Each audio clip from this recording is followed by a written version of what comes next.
Cada persona, todo pueblo necesita un inicio, un origen del cual sentirse parte. Saber que su existencia no es fortuita, que son actores de una historia como ninguna. Siglo XX. Poco ha quedado de lo que fuera la capital de la última gran nación prehispánica. 500 años de silencio impuestos a una mujer, a una diosa mexica que en una singular y fría noche volvería a hablar.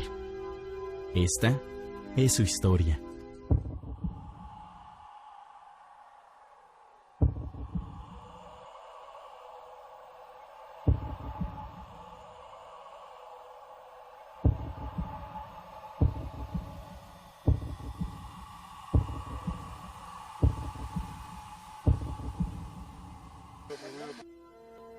Es 1978.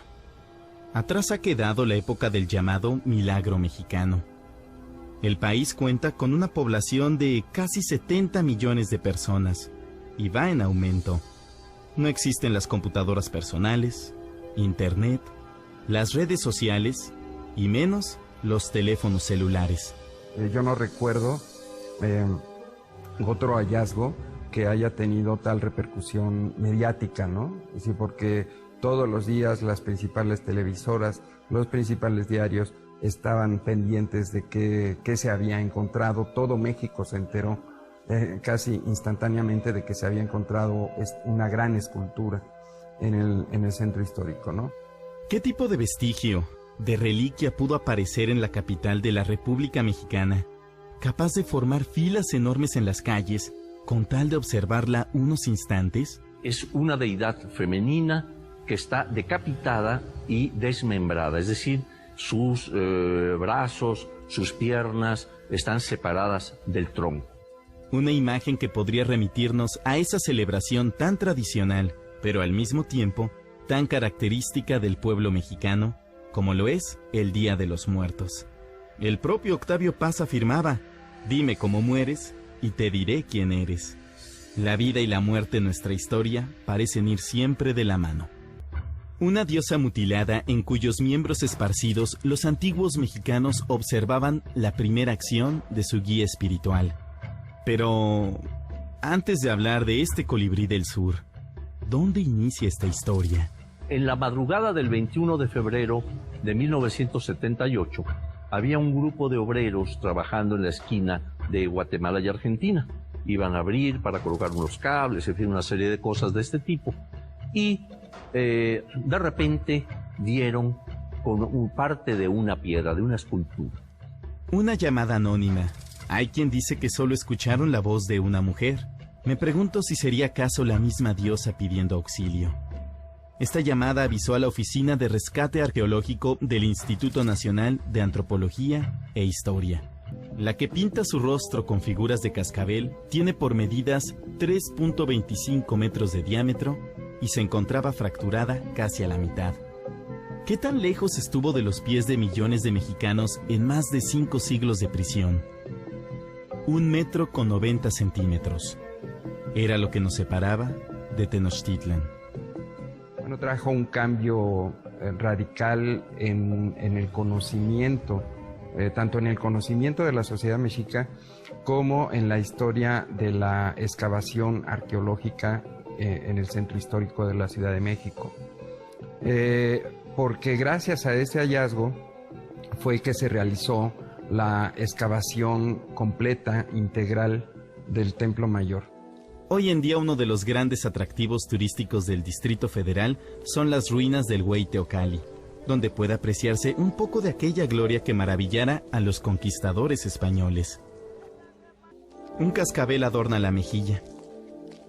Una banda cruza la nariz dando la impresión que la escena se repite del lado oscuro de esta luna humana. La cabeza, inclinada hacia atrás, es coronada por un tocado. ¿Será acaso de algodón? La lengua muestra el rictus de muerte de la actriz de este mito, en cuyo pelo se enrosca una serpiente, tal y como otras lo hacen en su cintura, codos y rodillas. Todas ellas coronadas por los colmillos tan característicos del dios Tlaloc, vecino de su ejecutor. Expresivas líneas, algunos dirían de vida y muerte, se marcan perfectamente en las palmas de sus gruesas manos, mientras que los pies inertes calzan elegantes sandalias. Sus pechos caídos dan muestra de la vida que solo una madre puede otorgar.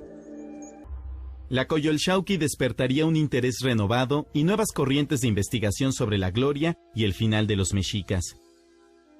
Pero volvamos a las palabras de la también llamada diosa de la luna. Cuando apareció en la madrugada de aquel mes de febrero de 1978, no solo exigió se le reinstalara en su lugar de honor en el panteón mexica, sino que llegaría para cumplir las historias de los cronistas que describían la orientación y la función del templo mayor. Veamos, ¿por qué una mujer desmembrada se encontraría a los pies de una pirámide? El templo mayor de los mexicas hace referencia al legendario Coatepec, el Cerro de la Serpiente, donde se enfrentaría la noche contra el día. Va a luchar contra su hermano, contra Huitzilopochtli, el dios solar, el dios de la guerra, y va a ser vencida por él en el cerro de Coatepec. Es una lucha que se va a entablar entre el sol y cuando nace por el oriente, que va a empezar a disipar las tinieblas, la noche, las estrellas y demás, ¿no?